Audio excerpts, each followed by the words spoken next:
I'm a councilman in the city of Warren. I represent South Central Warren, District 5. I also happen to be retired law enforcement. I know what you guys are doing is completely illegal. You cannot do this. It's a violation of my constitutional rights. It's a violation of HIPAA. You cannot force this. The Supreme Court has already ruled on this. The Supreme Court has already ruled on this. It's already posted. It doesn't matter. This is a violation of federal law. It's a violation of HIPAA. What you're doing is wrong. It's illegal, and you're violating state law, preventing me from going to a public meeting. This is open to the public.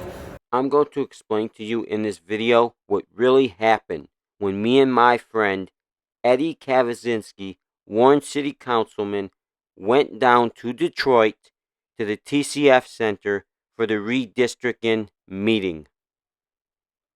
So we get down there, we get to the TCF Center, and we enter the building. The lady inside asked us politely and nicely to put our masks on.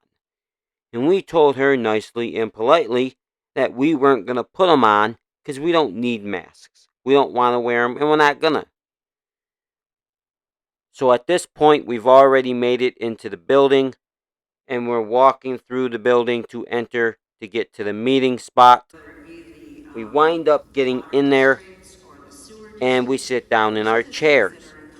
The whole time we were in there for about 2 hours, we were harassed by the police to put on our masks, or we were going to be physically removed from the building with force. I'm good. No, we're good. Thank you. Thank you, I'm good.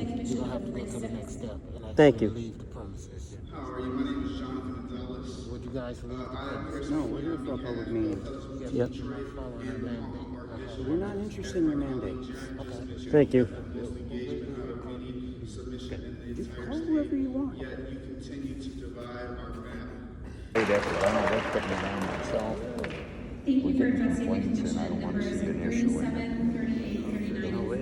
There's no issue. The fact is, it doesn't work.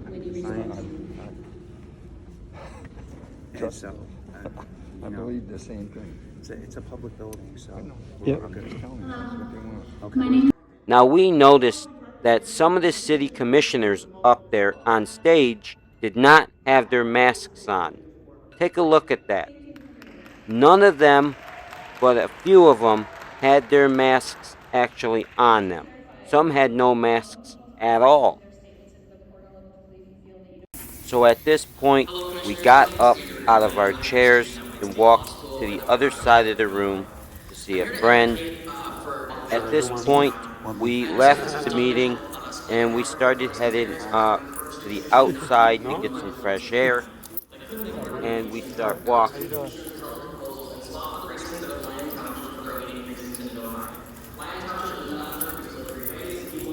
All right, we'll be outside. All right. Picture with you guys? Sure. Great. Connie, do this picture for me. We need diverse voices as possible. We need to wear masks in the building, and there are some down at the reading table. I'm good. I've got one right here. It's a rule that you need to wear masks in the building. I'm good, man. Thanks. It's a public meeting. Thanks. Sir, it's a building code. A building code? Okay, so it's okay. A building code? Yeah. Can you show me the building code? The center It was requires. a request of the city, honestly. That's all right. Because we're trying to keep everybody safe. It's a vaccination site. That's why. Because of the vaccination site. Hey, I'm fine. He's fine. We're all fine. You know who makes the decision whether we live or die? Is this guy upstairs. Yep. At this point, we're walking to leave the building and to go outside. And we're headed for the door. A bunch of damn sheep in here. Yep.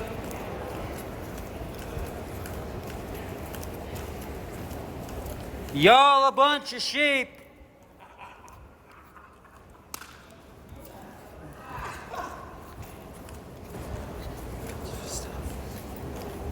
Damn Festafo in here. Oh, yeah.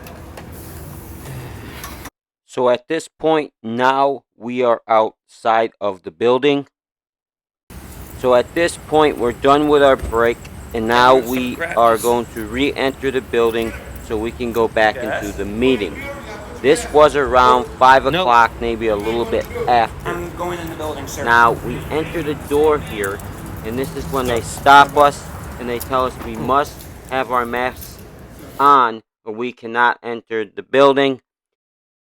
Now, if you notice, these two cops right here do not have their masks on. Now, the full video for this will be down in the link in the description of this video. This video is up on my YouTube channel. You must watch it.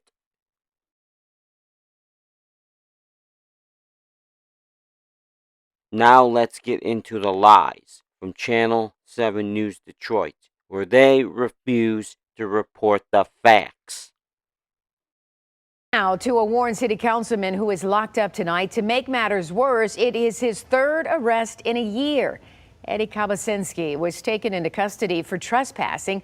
Kabacinski's troubles date back to last October. That's when he was charged with impersonating a police officer and assault and battery. He was also arrested in August for selling Trump-related merchandise without a peddler's permit.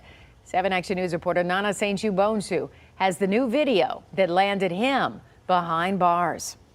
Yes, the Detroit Detention Center tells us that Warren City Council member Eddie Kabacinski is still in custody after the altercation that took place here inside the TCF Center. I'm not wearing a mask. There's no need to wear a mask. You're listening to Eddie Kabacinski refusing to put on a mask inside the TCF Center, which is also a COVID-19 vaccination site. I have natural and herd immunity. I'm fine. Detroit police officers continue to ask him to put on a mask, and he says no. I'm a councilman, and I happen to be informed and educated. What city are you an elected official in? Warren District 5, I'm a Warren City Councilman. Kabacinski's responding to the man recording this video, Jonathan Kinlock, Wayne County Commissioner. Baffled by the fact that he was saying that he was an elected official, as if that meant that he was exempt from something, and lo and behold, he thought he was. Ones that actually think they're exempt from wearing it are the ones inside that didn't have their masks on, and this exempt guy. from it because he told the Hypocrite. officer that he did not recognize any of the authority that they had. Kabacinski was heading to the state redistricting meeting inside the center. You are here violating my right to go and speak to the Michigan Redistricting Commission. After several minutes of going back and forth with officers, he was handcuffed and put in the back of a patrol car for trespassing. Get your hands off of me! Get your hands off of me! Now, Kabacinski did enter the TCF Center with another man who wasn't wearing a mask. He was recording. We're told they're friends. We reached out to him for comment on the situation that happened, and we're still waiting to hear back from him. I'm Nana St. Bonsu for 7 Action News. All right, thank you so much, Nana.